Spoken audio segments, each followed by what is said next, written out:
Hi everyone, Matthew Donovan here. Middle of October right now when I'm recording the video. I'm behind schedule with the upcoming election, so apologies for that. I wanted to get started right away into the resolution update. September, as all of the months this year, has been primarily focused on one thing. So September was definitely the election, as well as about a week I was in Hungary and Italy for a case competition. So two main focuses during the month of September, but the election wraps up quite soon. And with that, hopefully I can get back to language learning, which is the first resolution and a priority of mine. Unfortunately, I haven't been able to spend as much time as I would have liked. But as I briefly mentioned, during the month of September, I spent a bit of time in Italy. So I was in Hungary for a case competition representing Laurier with myself and three other students. So prior to that, we spent 3 days in Rome. So leading up to that event, I had taken the opportunity. I said, you know what, I'm going to be in Italy, I'm going to be in Hungary. Let's try and learn some Italian or try and improve my Italian and learn Hungarian. I didn't know a word of Hungarian. So as I think I mentioned over the summer, I spent a little bit of time on Hungarian, but primarily I decided in the short amount of time I have, I'd rather focus on Italian, which I did do. So that sort of culminated in September with that trip to Rome. I was by no means even able to have an extended conversation. I could say the basics, I could get a little bit done. But other than that, it really was just a matter of putting in the time. I haven't put in the time in order to be at that conversational level. It was still a good experience. I was, able to communicate with the basics. And one of the biggest things that I did quite enjoy being in Italy was just able to express the fact that I am Italian. I'm half Italian. My mom's side was born in Abruzzo, and they're from um, Corvara there, which is a small town in Pescara. So when I was able to express that, and anytime I always found it quite interesting, people's demeanor. Um, Not that people in Italy weren't friendly. I found them quite friendly, but they became even more friendly when I mentioned, or if I were to mention, that my family is actually half Italian. So that was quite interesting, quite a nice experience, and actually one of the more memorable parts of the trip. We didn't have a lot of time built in to have that conversation. It was typically go, go, go, see this site, see that site. So there's a lot of moving around, a lot of doing stuff. I was able to get some conversation practice in, for example, when we were on the train trying to figure out how to get to places. We weren't sure which way to go, what train to take, things like that. I used some Italian to try and help me out there. But as I was saying, the most memorable experience for me from a language point of view was at a small cafe just outside the Colosseum on our final day. We were touring the Colosseum and the Roman Forum. We went for breakfast in this small cafe, and I was just having a nice conversation with the shop owner or the manager about the foods they had, where they were from, how long they've been around, all of this type of thing. I quite enjoyed it all in Italian. Um, One of my teammates took a picture, and our faces aren't in the picture, but I think it conveys what was going on, which was, I was enthused. I was wanting to know about him, about the food, about his cafe. He was excited. They were all very friendly, but he was quite excited to be talking with me. I'm sure in Italian as well. Didn't hurt. So that was one of my more memorable experiences. It was quite short, just not even a 5 minute encounter, but really being able to put the language to use. The other part that stands out was actually on the flight to Italy. So before we boarded, um, I have a peanut allergy, so I boarded slightly advanced ahead of time just so we could wipe down the seats and things like that. So I had checked in for my advanced boarding, and there was an Italian lady standing past the check-in gate but hadn't gone onto the plane yet. And it turns out she's from Italy, didn't speak any English, and just didn't want to go on the plane by herself. She wasn't quite sure what to do, how it would work, anything like that. So she just wanted to wait until someone else came along. So I happened to be that person. So we traveled onto the plane. It was just a short journey to get there. but I had a bit of conversation. She was in Toronto for 4 days just visiting. So again, it wasn't a high level conversation, but just expressing a little bit with her in Italian, given she didn't speak any English. For me, this is why I learn language. It's to be able to communicate is the primary reason. I like the challenge. I like the process as well. But ultimately, the goal is to be able to use these languages to communicate. And I didn't have a lot of opportunity to do that. I would like to go back to Italy, either in smaller towns where they simply don't speak English as well, or just to go back and spend more time in the cafes, spend more time talking to people on the streets, at the metro, things like this. But that's why I learn languages, and that was the most. Those are the two most memorable parts for me from a language point of view from the trip. Obviously, it was great to see the sights and eat the food and everything like that. And then in Hungary, I was able to use a little bit of Hungarian. I don't speak more than, I would say, 50 or 100 words in Hungarian, but just using the basics, please, thank you, hi, how are you? I think it makes a difference. It helps, especially when you're a foreigner in a country. We met someone on the bus who is from Calgary but spends about 6 months of his year in Budapest every year. He has an architecture firm there. And he was saying after 25 years, he knows some of the words, but he doesn't know the language very well, and he would struggle to have a conversation. And in my mind, you're missing out on a huge opportunity if you do that. I know it's sometimes difficult. Hungarian, I think, is a misconception of being incredibly difficult to learn. In my mind, the answer is always the same, right? If you were born in Hungary, you'd be able to speak Hungarian. So it's definitely possible. It's not as though some of us can't learn Hungarian. It's just a matter of putting in the time, doing the right things, being able to speak. So, by all means, I think people are able to come to different countries and go to different countries and not learn the language, but I think it's a shame, and I think you're missing a big part of the opportunity there. Other than that, that was primarily the most language I used during September was during that trip. I still tried to do a little bit of listening and reading on my own, but I've been finding it tough to find the time just due to everything else going on, particularly with the election. Going forward, once the election's done, I hope I can pick this up again, and I think the focus is going to be on improving the languages that I have studied, and at this point not adding any more. Lydia Machova is a language mentor, and one of the things she talks about is, personally, she doesn't learn a language for a period of time under 2 years in order to get yourself up to such a level. And I think that's very critical. Languages like Italian, Spanish, even German, I still have a ways to go. And I think it's important to spend the time and get there as opposed to being mediocre. In a lot of languages, I'd rather improve them and be quite able to have a conversation. So that's it from languages. On the reading side, I haven't done a lot of reading. I was hoping to do some reading on the plane. I had 7 hours each way on the plane. I was hoping to do some reading there, but other things came up. We were practicing for the competition on the way in, and then on the way back, I was exhausted, wanted to try and sleep, and things like that. So I still haven't put in a lot of time in terms of reading, in terms of novels. I'm hoping that once the election is done as well, I'll be able to put some time in, but I know I'm sounding almost the same as I am on exercise, on reading, which is every month. There's no progress, but I am still reading. It's just not novels, and hoping to be able to make progress next month. The same with exercise, other than the fact that there were some days in Rome where we had an incredibly large number of steps, where I had a large number of steps on my tracker. That's about it.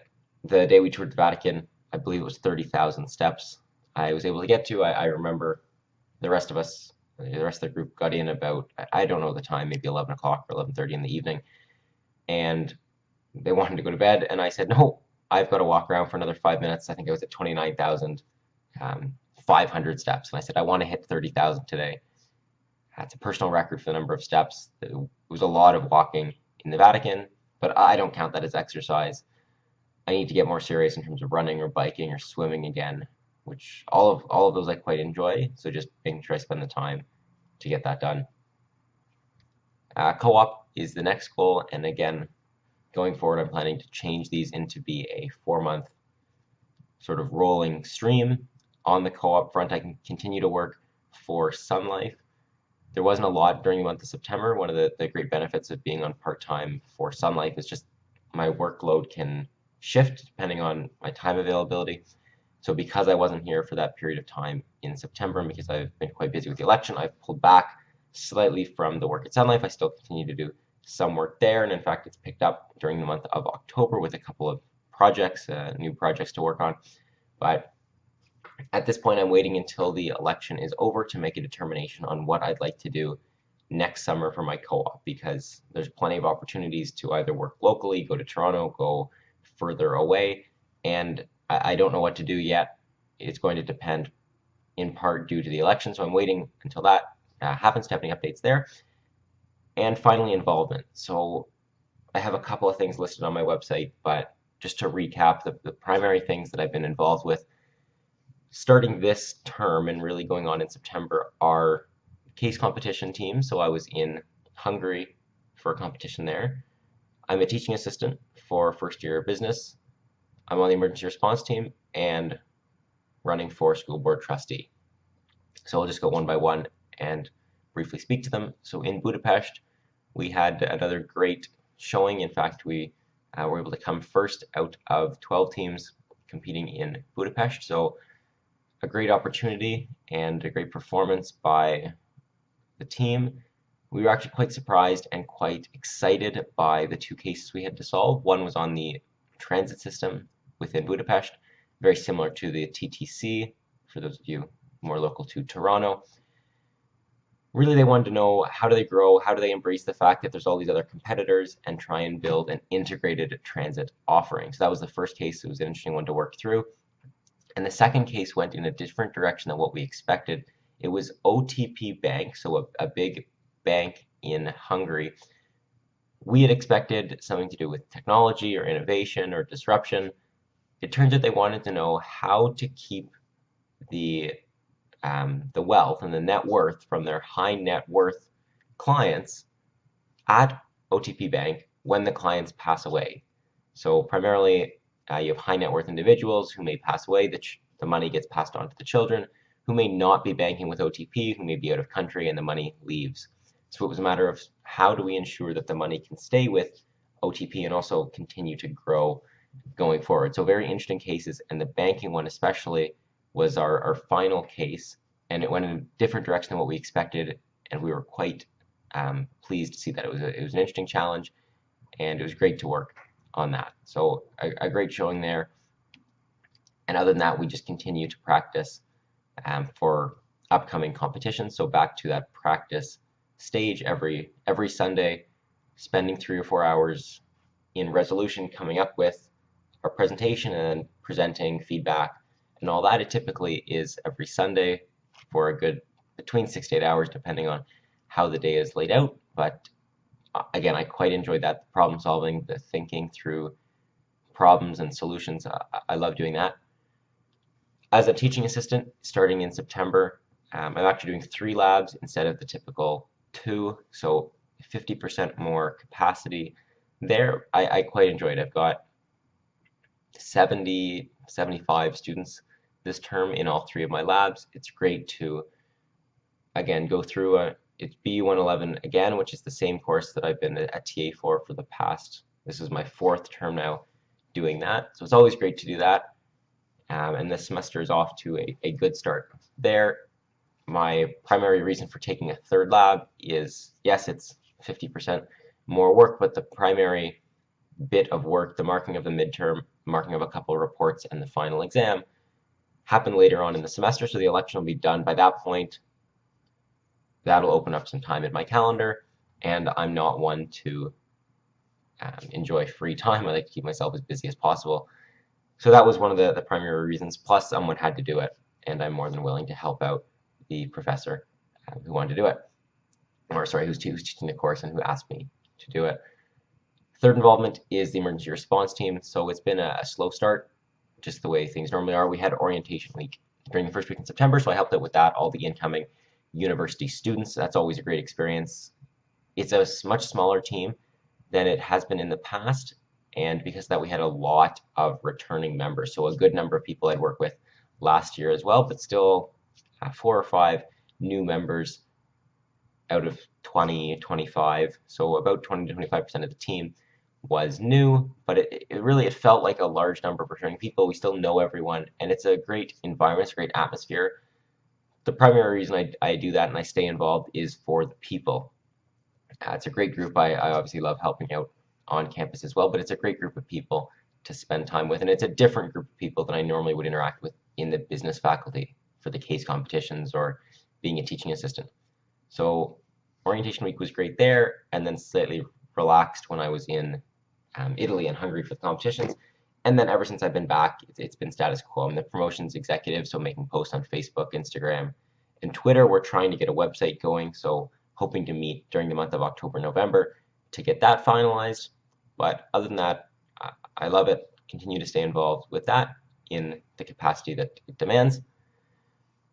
And the last point is the election. So the election has been incredibly busy. I took a small pause during the month of September when I was on my trip to Europe for the competition, but even then I was still responding to emails, making Facebook posts, trying to get things ready to go. The biggest thing during September was putting up signs all across the city, on people's lawns, on the regional roads.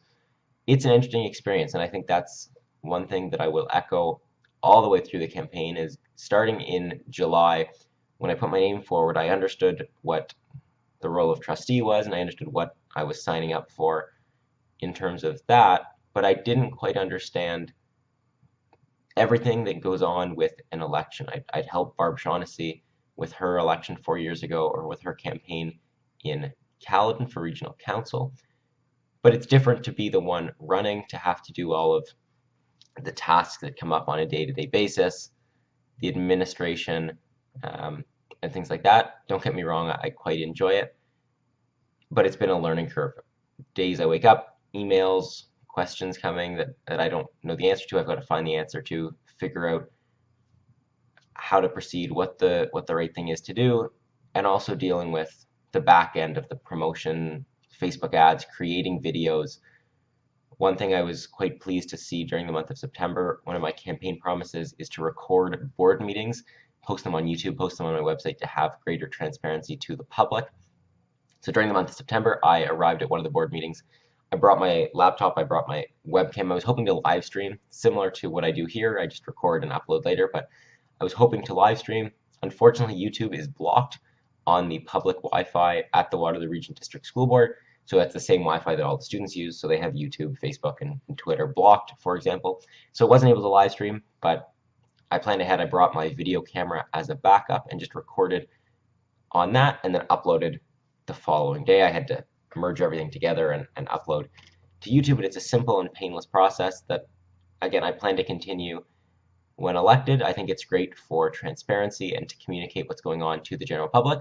So I hope to continue that, or I plan to continue that, and I've shown just how easily it can be done. It's always tough with all these ideas. They sound great in theory, but will they work in practice? And I wanted to show that yes, recording meetings might seem like a daunting task, but it's not. It's a $250 video camera that I already own, a tripod that, yes, it squeaks a little bit. I'd love to improve the tripod, and going forward, if I continue to record these board meetings, which I plan to do either way, potentially, regardless of the outcome of the election, is I'll get a better tripod, or looking to see if I can get a wider angle lens so that I don't need to move the camera around, things like that. But it's great to have gone to one of the board meetings I've been to. Almost every board meeting, other than the ones that I've missed because I was in Europe, since the session resumed in the middle of summer. Unfortunately, earlier this year I wasn't able to attend. I had conflicts with when I was teaching my labs, but great to be able to go attend the meetings and also start to show that some of these ideas that I've put pen to paper on are feasible and easily able to be done going forward. So that's the update for now. I know it's a little late and probably a little long, but I've been quite occupied with the election. I'm very excited for that and excited to see what it brings. Either way, it's an incredible learning opportunity. As always, I appreciate your watching, and I'll talk to you soon.